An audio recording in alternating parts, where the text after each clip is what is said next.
here. So in this video, I just want to show you a very simple 5-string sweep pattern that will help you develop your sweep picking to a higher level. So this is actually a perfect one to begin with if you're new to this technique.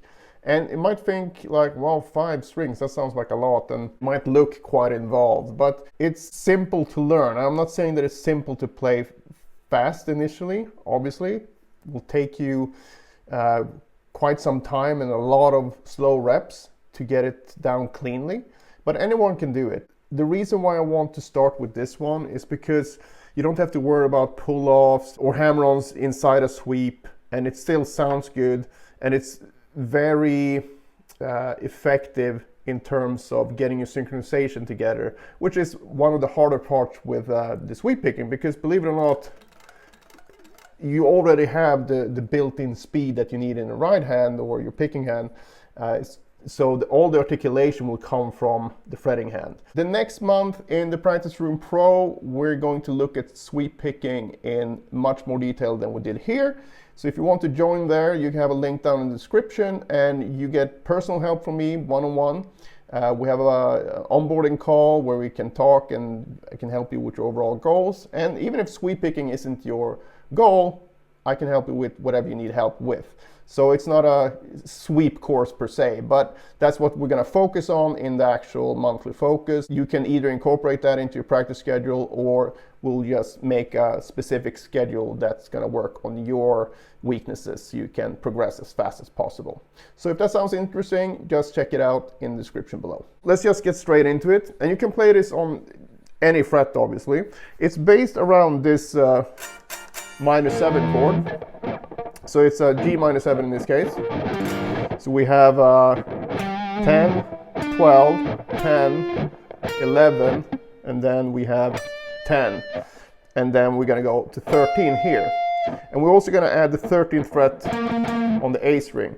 So the way that this is set up is we're going to go up like this, and then go down. And you might wonder like, wow, this looks like a major shape.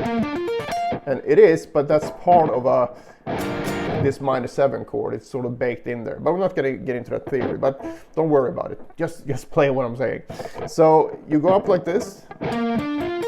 Just 5 downstrokes, or 1 big pick stroke, as Frank Kamali would like to look at it. And I mean, he's the guy when it comes to sweep picking. So what he means by that, though, is that you don't want to separate the strokes. You don't want to go,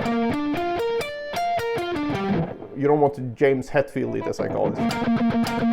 Right, so just go down, down, down, down, down, but you let the pick fall. Right, so you don't go out from the string at all, just let the pick fall. And contrary to other techniques, this one is actually good. Just try fast first, just mute the strings and do that. And however you do that, and you don't want to do this, obviously, you want to go as quickly as you can, but also as smoothly as you can while separating the strings. You don't want to hear it like whack, you want to whack. Right? And this is going to be faster than you're going to need to sweep in any musical context, most likely. And then you want to do the same thing going back.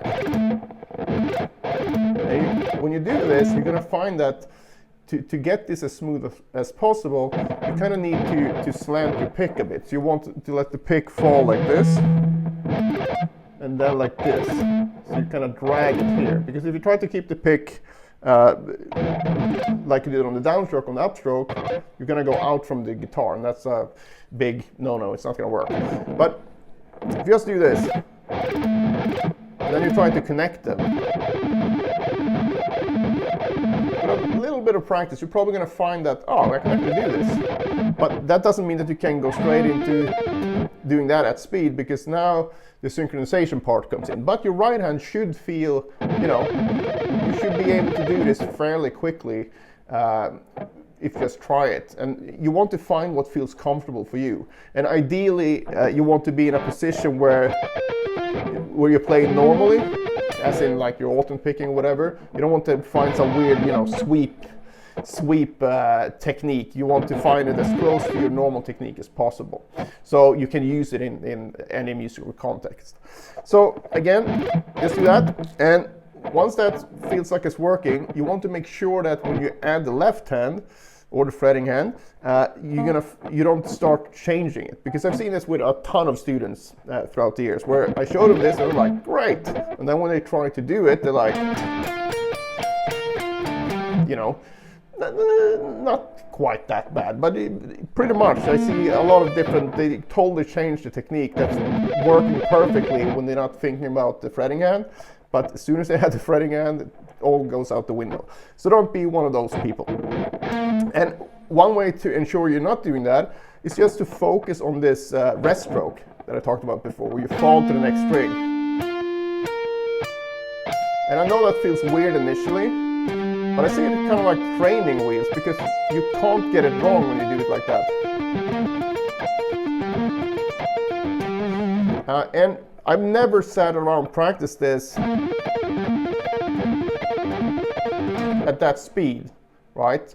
I can play it at that speed, but that's not practicing to me, that's playing. And how I got it to that speed and keep it clean is doing a shit ton of slow and perfect reps, right? So a great way to do this without falling off your chair because you fell asleep is to start at the first fret, or so basically I'm starting on the fourth fret here with my pinky, and just go,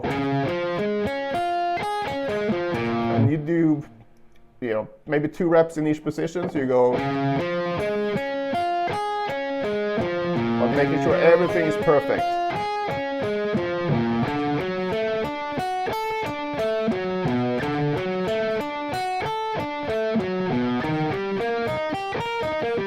All the way up and all the way back. That's a really good one to do. And if you want to get even more reps in, you can stay in one position as well. And this is what I call a looping exercise. So if we start here, that we're, you know, the initial sweep we did, and you number the notes. You have 1, 2, 3, 4, 5, 6, 7, 8, 9, 10. Now you can start on any of these notes and go through a loop. So you can start on 1 and end on 1. So you go 1, 2, 3, 4, 5, 6, 7, 8, 9, 10, 1. Right? So, and that's the one we've been doing. But then you can start on the second note. So you go 2, 3, 4, 5, 6, 7, 8, 9, 10, 1, 2. So this is actually our new 1, right? So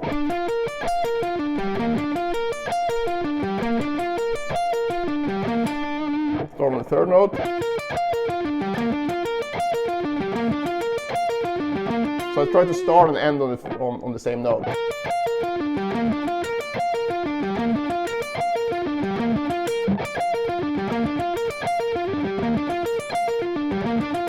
And some of these will feel harder than the other ones, but that's, you know, that's why you practice it. So you do that on each individual one. So then you know, the sixth note.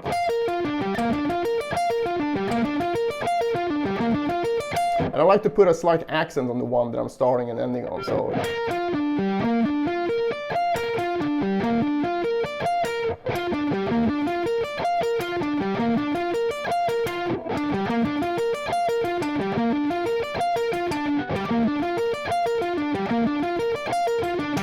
right? So that's a really good practice technique, and you can combine this if you want. If you have a lot of time on your hands, you can do each of the 10 variations in each of the positions. That will take you a while, but if you do that, you will find that your sweep picking will just improve by leaps and bounds, basically. So one more tip before we go is to practice slow enough so you can actually focus on what I'm going to show you now. And I call this finger choreography, and basically it's just my fancy term for preparing the next finger in turn. So if I play the fourth finger here, I want to make sure that the next finger, the third finger, is not out here somewhere. It's close to where I need it to be, right? So it's already here. I'm not fretting the note, but I'm basically on the string almost. Then as soon as I play that note, I make sure the next finger, the index finger, is prepared. And then I prepare the second finger, prepare the first finger, and then when you're on the same string with 2 notes, you kind of usually have the finger automatically in the same spot. So now the pinky is where it should be.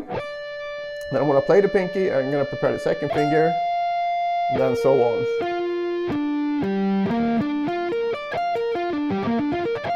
Because when you do that, your brain is going to learn, eventually going to get the idea that that's what you wanted to do.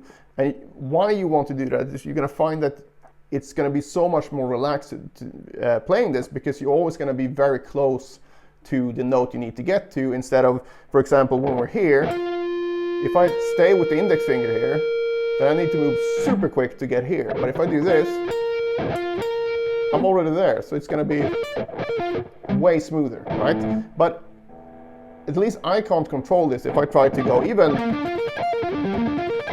at that speed, so I need to go really slow here.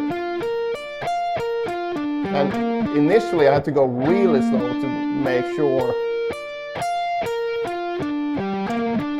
I really got everything. But it's not really about raising that tempo incrementally and whatever. You're gonna find that even if practicing this slowly, once it sets, you're going to be able to do it faster without even trying to push the speed up to any type of, higher BPMs. But this all hinges on you getting a shit ton of perfect reps.